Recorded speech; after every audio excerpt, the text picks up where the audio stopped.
తెలంగాణలో బీజేపీకి షాక్ ఇచ్చారు అర్బన్ ఓటర్స్. ఒక్క మున్సిపాలిటీలోనూ బీజేపీకి మెజారిటీ దక్కలేదు. ఆదిలాబాద్, నారాయణపేటలో మాత్రమే బీజేపీకి మెజారిటీ వచ్చింది. కానీ అధికారాన్ని మాత్రం దక్కించుకోలేకపోయింది బీజేపీ సిట్టింగ్ ఎమ్మెల్యేలు ఉన్న చోట కూడా బీజేపీ ప్రభావం చూపించలేకపోయింది. ఆర్మూర్లో 8, కామారెడ్డిలో 1, కాగజ్ నగర్ లో 4, నిర్మల్లో 14 వార్డులకే బీజేపీ పూర్తిగా కూడా పరిమితమైపోయింది.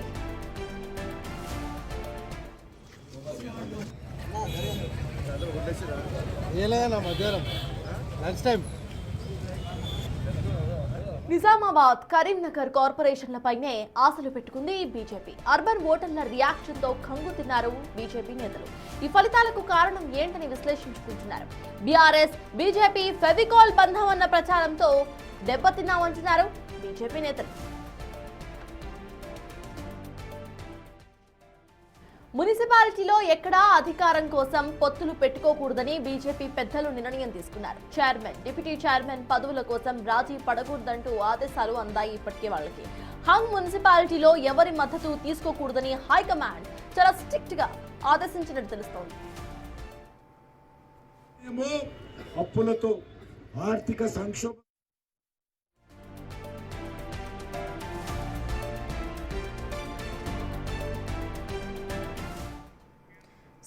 ఇదే అంశంపై పూర్తి డీటెయిల్స్ మా ప్రతినిధి వెంకట్ అందిస్తారు. వెంకట్, చెప్పండి. ఇటు బీజేపీ పూర్తిగా కూడా థర్డ్ పొజిషన్లోకి పడిపోయింది. చాలా చోట్ల చాలా తక్కువ పర్సంటేజ్ మాత్రమే వాళ్ళకి ఓటింగ్ నమోదైంది. ఎలా చూడాలంటారు? బీజేపీ సైడ్ నుండి అసలు వాళ్ళ వర్షన్ ఎలా ఉంది? అప్డేట్స్ ఏంటి వెంకట్? ఖచ్చితంగా మూడో ప్లేస్ కూడా కాదు, ఇండిపెండెంట్ల సంఖ్య కూడా దాటలేని పరిస్థితి బీజేపీ ఇవాళ ఉంది. దాదాపు గత ఎన్నికల కంటే కూడా దారుణంగా ఈ ఎన్నికల్లో ఫలితాలు బీజేపీని నైరాశ్యంలో నెట్టివేయదనేది చాలా స్పష్టంగా తెలుస్తుంది. దానికి సంబంధించి ఇప్పటికే బీజేపీ ఆలోచనలు పడింది. దాన్ని అంతా కూడా అనాలిసిస్ చేసుకుంటుంది. అసలు ఎక్కడ తప్పిదం జరిగింది, ఎందుకు ఇంత దారుణంగా ఫలితాలు ఎందుకు వచ్చాయనే దాని మీద ఇప్పటికే అనాలిసిస్లో రాష్ట్ర బీజేపీ ఉంది. ఖచ్చితంగా 48 మున్సిపాలిటీల్లో పూర్తి స్థాయిలో బీజేపీ పోటీ చేసింది. 116 మున్సిపాలిటీల్లో అక్కడక్కడ ఉన్న పరిణామాలను బట్టి కూడా పోటీ చేసింది. 7 కార్పొరేషన్లు కూడా పూర్తిగా పోటీ చేసి ఉంది. ఖచ్చితంగా దాదాపు 20 నుంచి 25 మున్సిపాలిటీలు కైవసం చేసుకుంటాం, 4 కార్పొరేషన్లు కైవసం చేసుకుంటాం. మేనిఫెస్టో, ఇటు చార్జ్ షీటు, అట్లనే ప్రతి మున్సిపాలిటీకి చార్జ్ షీటు రిలీజ్ చేసింది. గత బీఆర్ఎస్ వైఫల్యాలను ప్రజల్లోకి తీసుకెళ్ళింది. 2 ఏళ్ల కాంగ్రెస్ పరిపాలనను ప్రజల్లోకి తీసుకెళ్ళింది. మోడీ పత్రాన్ని ప్రతి ఇంటికి చేర్చగలిగింది. కానీ ఇక్కడ ప్రజలు షాక్ ఇచ్చారనే చెప్పొచ్చు బీజేపీకి. మరొకసారి గతం కంటే కూడా చాలా తక్కువగా సీట్లు వచ్చినప్పటికీ బీజేపీ దాన్ని అంచనా వేయగలుగుతుంది. గతం కంటే కూడా ఓటింగ్ శాతం పెరిగింది. ఖచ్చితంగా మేము అనుకున్న ఫలితాల కన్నా ఎక్కువ ఫలితాలు సాధించమనేది అయితే చెప్తోంది. ఇక ఇప్పటికే చాలా చోట్ల హంగ్ ఏర్పడినటువంటి సిచ్యువేషన్ ఉంది. బీజేపీ బీఆర్ఎస్ కలిస్తే అక్కడ మున్సిపాలిటీని కైవసం చేసుకోవచ్చు, చైర్మన్, వైస్ చైర్మన్లు కైవసం చేసుకోవచ్చు. కానీ రాష్ట్ర నాయకత్వం చాలా స్పష్టమైన నిర్ణయం తీసుకున్నట్టు కూడా చాలా స్పష్టంగా చీఫ్ రామచంద్రరావు కాసేపటి క్రితమే ఎవరు కూడా బీఆర్ఎస్తో పొత్తుకు పెట్టుకోవద్దండి, మద్దతు తీసుకోవద్దండి, మద్దతు ఇవ్వద్దండి, ఒంటరిగానే ఉండండి, అక్కడ స్పెషల్ కమిషనర్ అధికారుల పాలన వచ్చినా పర్లేదు, బీఆర్ఎస్తో ఎట్లాంటి ఒప్పందం చేసుకోవద్దండి, ఎట్లాంటి పొత్తులు చేసుకోవద్దండి అన్నది చాలా స్పష్టమైన నిర్ణయం తీసుకున్నట్టుగా కూడా చాలా తెలుస్తుంది. ఇప్పటికే ఒకవేళ బీఆర్ఎస్తో పొత్తులో కనుక మద్దతు తీసుకొని చైర్మన్లు కావచ్చు, వైస్ చైర్మన్లు పదవులు కనుక తీసుకుంటే ఇప్పటికే బీఆర్ఎస్ బీజేపీ ఒకటే ఫెవికాల్ బంధం ఉంది, 2 పార్టీలు ఒక్కటే అన్న ఒక సంకేతాలు బలంగా ఉన్న నేపథ్యంలో ఇప్పుడు బీఆర్ఎస్తో కలిస్తే మళ్ళీ అవే ప్రచారం చాలా బలంగా ముందుకు వెళ్తాయి. ఆ సంకేతాలు పార్టీని డ్యామేజ్ చేస్తుంది. వచ్చే ఎన్నికలు కూడా ప్రచారం కావచ్చు, అట్లాంటి రూమర్స్ కావచ్చు పార్టీని డ్యామేజ్ చేస్తుంది అనేది బీజేపీ అంచనా వేస్తుంది. ఏదైతే బీఆర్ఎస్ బీజేపీ ఇప్పుడు ఈ ఎన్నికల్లో ఎక్కడైతే హంగ్ ఏర్పడిందో బీజేపీ బీఆర్ఎస్ కలిస్తే ఆ మున్సిపాలిటీని కైవసం చేసుకునే స్థానాలు అనేకం ఉన్నాయి.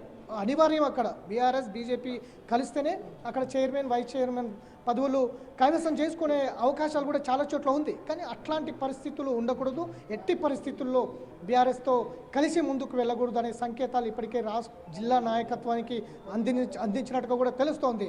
ఆ ప్రచారాన్ని బీజేపీ బీఆర్ఎస్ అనే ఓ ప్రచారాన్ని ప్రజల నుంచి పూర్తిగా తొలగించాలి. ఒకవేళ అది తొలగించుకోగలిగితే వచ్చే ఎన్నికల్లో కూడా సేమ్ సిచ్యువేషన్ ఉంటుందనేది అంచనా వేస్తుంది. అందులో భాగంగానే ఒక సంకేతం బీఆర్ఎస్తో ఒప్పందాలు కాదు, మద్దతు కావచ్చు, ఏది కూడా పెట్టుకోవద్దు, ఒంటరిగానే గెలిచిన పర్వాలేదు, చైర్మన్ రాకపోయినా పర్వాలేదు, వైస్ చైర్మన్ రాకపోయినా పర్వాలేదు, పదవులు రాకపోయినా పర్వాలేదు, బీఆర్ఎస్తో ఎట్టి పరిస్థితుల్లో కలిసి ముందుకు వెళ్ళకూడదు అనేది రాష్ట్ర నాయకత్వం ఇప్పటికే సంచలన నిర్ణయం తీసుకున్నట్టుగా కూడా తెలుస్తోంది. అసలు బీజేపీ ఇన్ని అంచనాలు వేసుకున్నా కూడా ఇంత పెద్ద మొత్తంలో ప్రచారం చేసేటప్పటికీ వెంకట్, బీజేపీ బీఆర్ఎస్కు ఉన్న ఆ బంధం అనేది ఏదైతే ఇటు కాంగ్రెస్ ప్రచారం చేసిందో ఆ ఒక్క ట్యాగ్ లైన్ వల్ల కూడా ఎక్కువ నెగిటివిటీ వచ్చింది అనేది బీజేపీ నమ్ముతున్న ఫ్యాక్టర్ లాగా అర్థమవుతోంది. సో ఈ ట్యాగ్ లైన్ కోసమే ఇటు బీఆర్ఎస్కు సంబంధించిన అభ్యర్థులతో ఎక్కడ కూడా పొత్తులు పెట్టుకోకూడదు అనే ఒక డెసిషన్, ఒక స్ట్రిక్ట్ డెసిషన్ తీసుకున్నారు అని చెప్పుకోవచ్చా?